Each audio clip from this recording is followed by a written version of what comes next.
मला काय त्रास होत होता? मला मणक्यात त्रास होता, हा. हातपाय दुखत होते, हातांना सुजन येत होते, कमरेत गॅप होते, मणक्यात गॅप होते.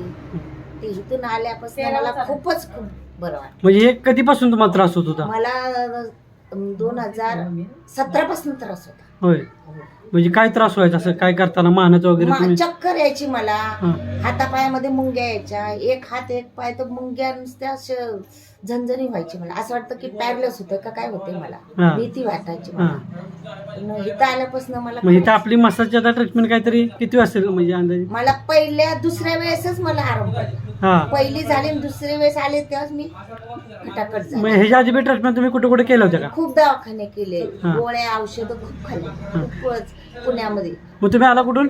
मी पुण्याहून आले. बरं, आता ही आपली चौथी पाचवी बारी मग. हा, चौथी चौथी बारी. नाही 5वी बारी. हा. मग हे तुम्ही सगळं ट्रीटमेंट मुंबईवरनं आलात? हो, पुण्यावरनं. हा, पुण्यावरनं आलात. पुण्यावरनं. मग आता आज सकाळी किती वाजता निघाला घरातून? आम्ही 7:30ला निघालो. म्हणजे घरातनं आम्ही निघालो 5:30ला. हा. औंधवरनं आलोय आम्ही. हा. 5:30ला निघालो तर 7:30ला गाडी धरली आणि सरळ इथं आलो. हा. मग आता ही ट्रीटमेंट झाली, आता तुम्ही आता इथनं परत रिटर्न मागे पुण्याला जाणार. पुण्याला जाणार परत पुण्याला. बाकी इथं आल्यापासून तुम्हाला कसं वाटतं? एकदम आराम.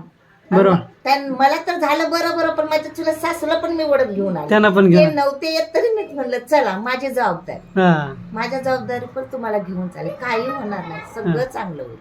बस मग आता बरं वाटतं तुम्हाला? लय बरं वाटलं. धन्यवाद.